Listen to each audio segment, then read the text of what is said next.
All right, lads, welcome aboard. My name is Arnold D. Nassor, captain of the Rhino Pirates, and today we have One Piece chapter 1134. Let's get right to it. So, no Yamato cover story this week. Instead, we have a color spread. We see Frankie carrying the rest of the Straw Hats, and this is an homage to Kazuki Yao, Frankie's Japanese voice actor that recently stepped down from his role. One Piece is a very special case, has been running for a quarter of a century, so obviously the original cast, some are going to be getting up there in age and won't be able to perform as well. So this was just a nice homage from Oda to thank him for all he's done for the series. And if we look on his left shoulder, it is written, "We are eternal." There's Frankie written on his chest, as well as his iconic star on his head. Title of the chapter is The Owl Library.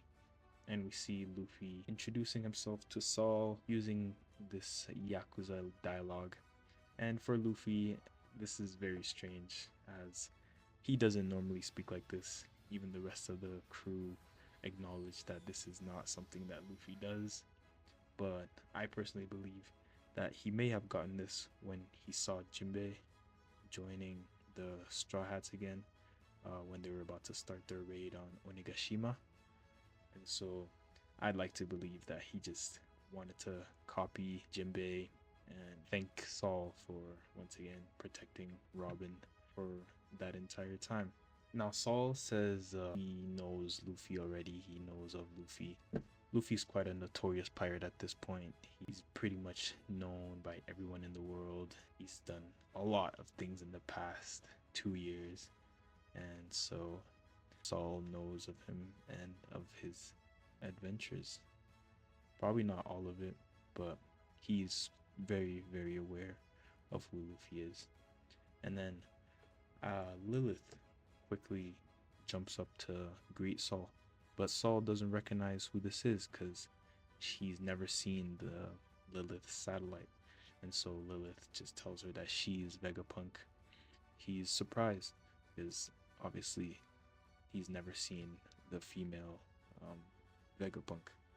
Now throughout Egghead, Jinbei was kind of put on transport duty, right? Vegapunk asked him to transport some of his stuff from the island onto the ships, and we finally discover that one of those items was an exact clone of the Stella Vegapunk that visited the island 20 years ago.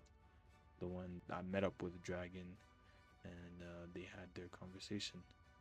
We finally get to also discover what the future plans for Lilith, Bonnie, and Kuma are. Lilith is planning on building a new lab here on Elbaf and attempt to restore Kuma, and Bonnie is gonna tag along. We're finally introduced to the giant that was telling everybody about Saul's fall, and it turns out she is Saul's assistant, an assistant teacher, and the librarian of the Owl Library, and her name is Anji. She offers to give everybody a tour of the Walrus Academy, a school that Saul opened up 20 years ago at King Harold's request. Luffy, Usopp, Zoro going along to check out the school, while Chopper, Nami, Sanji, and Robin are taken immediately to the Owl Library. But Frankie isn't interested in going to visit those. He is interested in the treasure tree Adam, from where he got the wood to build the Thousand Sunny. And so he's gonna go check that out while the rest go to explore and see the school. So I wonder how Usopp is gonna feel about this culture shift, as further down we are introduced to Ripley, who is a biology teacher at Walrus Academy, and she explains to us that they are no longer warrior pirates obsessed with plundering, aggression, and war. That after King Harold's revolutionary changes, he wanted the giants to become a peaceful nation of traders and wanted them to educate themselves.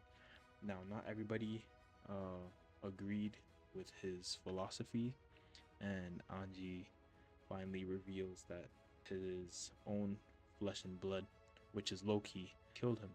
So now the rest of the Straw Hats now know that King Harold is dead, but they don't know that Prince Loki is the one that killed King Harold. And Luffy talked to him and made a secret deal. Because remember, Luffy made a deal with Loki to free him. A secret deal that he didn't tell anybody about. But moving along, Ripley takes interest in Luffy and asks him about his Gear 5th, telling him that they have many stories of a legendary warrior from Elbaf, and she wanted to see his white form. And obviously Luffy replies with, "It is him at his freest."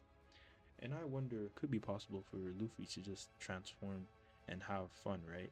It doesn't necessarily always need to be in a combat situation. So I think maybe next chapter we might see him maybe show off his Gear 5 and get more information on that. Moving to Robin and Saul's group, they reach the Owl Library. Now this library is quite magical, as when you enter it, the miniature books become gigantified. As they enter the door, the book that was in Robin's hand becomes giant. Inside the library, we see an actual owl.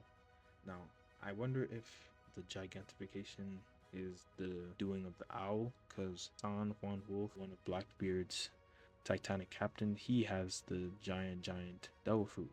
So I wonder if this owl is responsible for the gigantification of the books when they enter the library.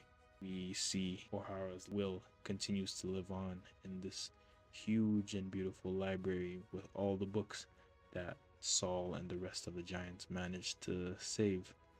We're transported back to the underworld with Loki, and he's on a call with somebody named Mosa. And it seems they've never met before, but they seem to know each other from somewhere. Now, the person on the transponder snail is revealing to us that Loki might not actually be the main antagonist of Elbaf, as they say that there's a kindness beneath the rash and brutality that Loki displays. And this brings me to think that Loki might just be misunderstood, because considering how Luffy is usually a great judge of character, I don't think he would necessarily make a deal with Loki if Luffy deemed him to be evil or a bad person. So all these signs are, I think, are pretty telling that Loki is not really a bad guy. Moving towards the end of the chapter, we ended off with a bang. We get the Holy Knights. Evil Shanks has appeared. Finally, they appear with a big crash of black lightning in Stein Castle. We see, I'm gonna call him Stabs, and a Holy Knight member. Nobody hears this. All the other giants are partying, having a great time. They are summoned to the Big Stein Castle. This is very huge, as this confirms a theory that has been in the community for a very long time, ever since the scene with cloaked Shanks having an audience with the five Gorosin casually walking into the Holy Room to speak with them. We were always skeptical and wondering why and how he's able to just casually walk and have an audience with the five elders. But now it is slowly coming together that this may be a clone of Shanks, this may be a twin brother. But yeah, now that the Holy Knights are here, it's about to get a whole lot more interesting. And for how they got here, somebody created the summoning circle, because when we saw Saturn pulling up on Egghead, he was a short distance off from the coast and summoned himself, or appeared on Egghead from the summoning circle, and then he was able to summon the rest of the five Gorosei from Marijua with the summoning circles onto Egghead. So I wonder if they were in close proximity, or there's some other infiltrator in Elbaf that may have summoned them here. But that'll do it, guys. That is the end of the chapter. Really, really enjoyed this chapter. Looking forward to the next one, as the story looks like it's finally picking up. We may have found our primary antagonists, who are going to be the Holy Knight, and it's looking very, very exciting. So, on that note, I'll catch you lads next week as we continue to unravel One Piece and the final saga. Don't forget to like, subscribe, and let me know what your thoughts are on this clone evil Shanks theory down in the comments below. See you lads in a bit.